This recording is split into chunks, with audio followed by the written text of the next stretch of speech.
Good morning students.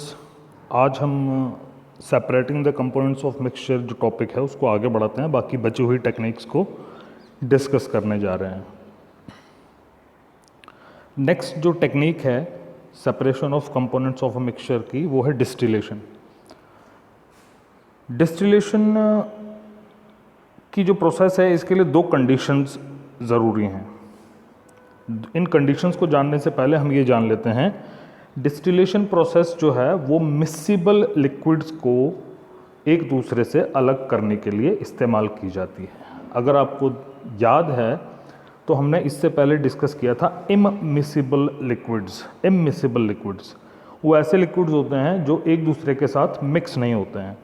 लेकिन ये जो मिसिबल लिक्विड्स, तो ये इसके ठीक ऑपोजिट है। मिसिबल लिक्विड्स मतलब अगर कैरोसिन और पेट्रोल दोनों आपस में मिक्स हो गए तो उनको कैसे अलग करेंगे, ठीक है। तो ऐसे लिक्विड जो एक दूसरे के साथ पूरी तरह से मिक्स हो जाते हैं, ऐसे लिक्विड्स को हम सेपरेट करने के लिए डिस्टिलेशन की प्रोसेस की हेल्प लेते हैं। अब हम बात करते हैं इसकी कंडीशन की। कंडीशन ये है, एक तो दोनों के बॉइलिंग पॉइंट्स में बहुत ज़्यादा मतलब सफिशिएंट प्रॉपर अमाउंट में डिफरेंस होना चाहिए, और दूसरा जब वो बॉयल हों तो वो डिकम्पोज ना हो, मतलब बॉयल करते करते वो ख़त्म ना हो जाएं, ठीक है। आप तो बॉयल कर रहे हो उनको अलग करने के लिए, लेकिन वो डिकम्पोज होना स्टार्ट हो जाएं। तो ये दो कंडीशन है डिस्टिलेशन के लिए। ये इस तरह का इसका एक अपरेटस सेटअप होता है जिसमें मिसिबल लिक्विड्स को हम हीट करते हैं, बॉयल करते हैं।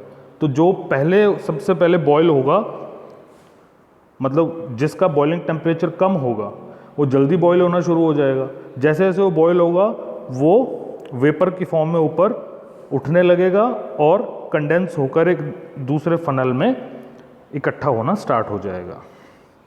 इस तरह से हम डिस्टिलेशन की प्रोसेस को पूरा कर सकते हैं। नेक्स्ट है फ्रैक्शनल डिस्टिलेशन। ये भी डिस्टिलेशन की तरह प्रोसेस होती है इसमें भी, लेकिन डिफरेंस है। डिफरेंस क्या है? सबसे पहला तो एक डिफरेंस ये है कि दो जो मिसिबल लिक्विड्स हैं उनके बीच में जो टेम्परेचर है, वो जो टेम्परेचर डिफरेंस है वो 25 केल्विन से कम होना चाहिए, ठीक है। नेक्स्ट डिफरेंस क्या है? इसका अपरेटस भी दूसरे की तरह सेम ही होता है, लेकिन मेन डिफरेंस क्या है? इसमें एक फ्रैक्शनेटिंग कॉलम आ जाता है। क्या आ जाता है? फ्रैक्शनेटिंग कॉलम, ये वाला। ये एक फ्रैक्शनेटिंग कॉलम सेपरेट अलग से होता है इसमें। किस किस के बीच में? सेपरेटिंग फनल और कंडेंसर के बीच में। सेपरेटिंग फनल और कंडेंसर के बीच में एक फ्रैक्शनेटिंग कॉलम इंट्रोड्यूस कर दिया जाता है। बाकी दोनों के बीच में ज़्यादा डिफरेंस नहीं है। आप देख सकते हैं ऊपर एक थर्मामीटर भी लगा है। थर्मामीटर इसलिए लगा है ताकि उसके टेम्परेचर को हम मेजर कर सकते हैं टाइम टू टाइम। एक और फ्रैक्शनल डिस्टिलेशन का एग्जाम्पल आपकी बुक में दिया हुआ है, separation of oxygen from the air. अब इसमें क्या करते हैं, एयर को बहुत ही ज़्यादा प्रेशर में हम कंप्रेस करते हैं जिससे कि वो हॉट हो जाती है। उस हॉट एयर को हम एक सुपर कूल्ड कंडेंसर के अंदर से गुजारते हैं, ओके। अब आगे जो एयर आती है कंडेंस होने के बाद, वो आती है बहुत ही ठंडी। फिर उसके आगे एक सेपरेटर लगा होता है जिसमें से हम कार्बन डाइऑक्साइड को ड्राई आइस की फॉर्म में सेपरेट कर लेते हैं, ओके। उसके बाद जो एयर हमारे पास बची है उसको हम आगे एक और फ्रैक्शनल डिस्टिलेशन कॉलम में लेकर आते हैं। वहाँ पर नाइट्रोजन, आर्गन और अदर गैसेस जो हैं वो सेपरेट कर ली जाती हैं और ऑक्सीजन को लिक्विड की फॉर्म में कलेक्ट कर लिया जाता है। नेक्स्ट है क्रिस्टलाइजेशन। क्रिस्टलाइजेशन भी एक अलग टेक्निक है जिसमें हम जो सॉलिड पार्टिकल्स लिक्विड में डिसॉल्व होते हैं उनको हम सेपरेट कर लेते हैं बाय हीटिंग। मान लीजिए कॉपर सल्फेट का सॉल्यूशन है, उसमें से हमको कॉपर सल्फेट दोबारा से एक्सट्रैक्ट करना है, तो हम उसको हीट अप करना शुरू करेंगे, ठीक है। कंडीशन क्या है यहाँ पे? हमको उसका एक सैचुरेटेड सॉल्यूशन लेना है। सैचुरेटेड सॉल्यूशन ऐसा सॉल्यूशन जिसमें हम एक लिमिट से ज़्यादा कोई चीज़ घोल ना सकें। वो जो सैचुरेटेड सॉल्यूशन होता है, फिर पहले हम उसको हीट करते हैं। हीट करने के बाद क्या होगा, उसमें से जो लिक्विड पार्ट होगा वो इवेपोरेट हो जाएगा। जो सॉलिड पार्ट बचा होगा वो धीरे धीरे हम उसको ठंडा करने के लिए रखेंगे। ठंडा होते होते आप देखेंगे धीरे धीरे वो क्रिस्टल्स की फॉर्म में कन्वर्ट होना स्टार्ट हो जाता है। नेक्स्ट है वाटर ट्रीटमेंट। हमारे घरों में जो पानी आता है उसको कैसे ट्रीट किया जाता है। देखिए, सबसे हमारे जो नेचुरल वाटर रिसोर्सेज हैं हम उन्हीं से पानी को लेकर आते हैं।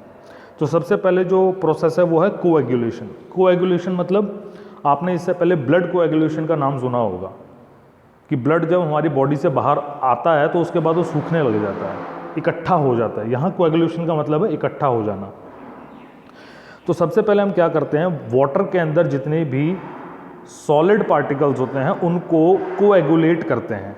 ठीक है, कोएगुलेशन के बाद फिर हम उनको एक अलग सेपरेट टैंक में डालते हैं जिसमें कि वो सेडिमेंट हो जाते हैं, मतलब भारी भारी सॉलिड पार्टिकल्स नीचे बैठ जाते हैं। उसके बाद जो पानी ऊपर बच गया उसको हम फिल्टर करते हैं। फिल्टर के बाद हम उसको एक और सेक्शन में भेजते हैं जहाँ पर उसके अंदर डिसइंफेक्टेंट मिलाए जाते हैं ताकि जर्म्स को किल किया जा सके। फिर उसके बाद उसको स्टोर कर लेते हैं और अलग अलग घरों में पहुंचा दिया जाता है। और अपने घरों में हम पानी को फिल्टर या बॉईल करके और ज़्यादा फिल्टर कर लेते हैं और ज़्यादा पीने योग्य बना लेते हैं। Next, elements compounds. ये इंपॉर्टेंट डिफरेंस है। तो एलिमेंट्स क्या होते हैं, elements are composed of pure substance and compounds are formed of impure substance. कहने का ये मतलब है एलिमेंट एक ही चीज़ के बने होते हैं, कंपाउंड एक से ज़्यादा चीज़ के बने होते हैं। ओके, एलिमेंट्स के पास जो एटम्स होते हैं वो एक ही तरह के होते हैं, कंपाउंड्स के पास जो एटम्स होते हैं वो एक से ज़्यादा तरह के होते हैं। एलिमेंट्स को हम सिंबल से रिप्रेजेंट करते हैं। फॉर एग्जांपल आयरन है, आयरन को हम Fe, ठीक है, Fe capital F small e यानी किसी सिंबल से रिप्रेजेंट करते हैं। जैसे ऑक्सीजन को O से रिप्रेजेंट करते हैं। लेकिन जो कंपाउंड है, फॉर एग्जाम्पल दे रहा हूं मैं, कार्बन डाइऑक्साइड, वो दो अलग चीज़ों से मिलकर बना है। तो CO2 वो हम एक फॉर्मूले से रिप्रेजेंट करते हैं। ठीक है, एलिमेंट्स की सबसे छोटी यूनिट जो होती है वो होती है एटम, और कंपाउंड की जो सबसे छोटी यूनिट होती है वो होती है मॉलिक्यूल। नेक्स्ट डिफरेंस है कंपाउंड एंड मिक्सचर के बारे में। Compound, the composition of elements present in compound is fixed. देखिए, कंपाउंड में जो कंपोजिशन होती है वो फिक्स होती है। मिक्सचर में जो एलिमेंट्स हैं उनकी जो कंपोजिशन है वो फिक्स नहीं होती, कम ज़्यादा हो सकती है। ओके, किसी भी कंपाउंड की जो प्रॉपर्टी होती है, प्रॉपर्टी मतलब फिजिकल प्रॉपर्टी और केमिकल प्रॉपर्टी, वो वही होती है जो उसके एलिमेंट्स की होती है। ठीक है,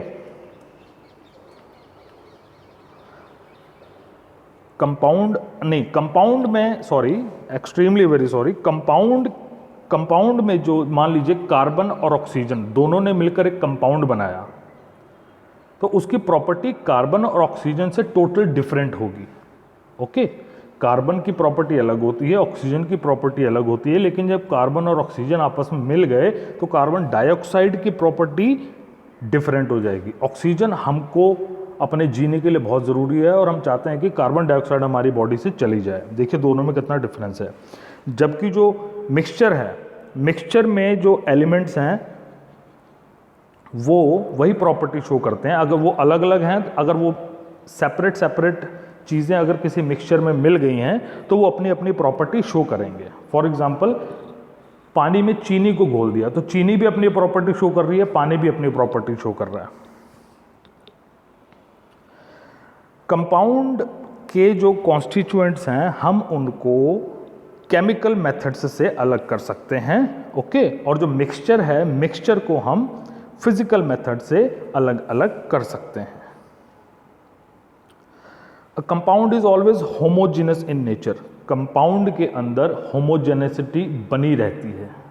okay, the mixture can be homogeneous और हेट्रोजीनस। मिक्सचर जो है वो होमोजीनस भी हो सकता है और हेट्रोजीनस भी हो सकता है।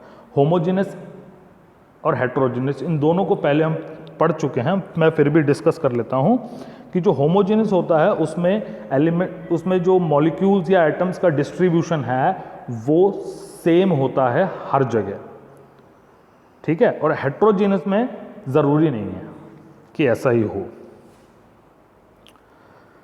ये एक और डिफरेंस है कंपाउंड और मिक्सचर का, आप चाहें तो इसमें से भी देख सकते हैं, ज़्यादा डिफरेंस दोनों में नहीं है, इसमें और इसके पीछे वाले में। So that's all.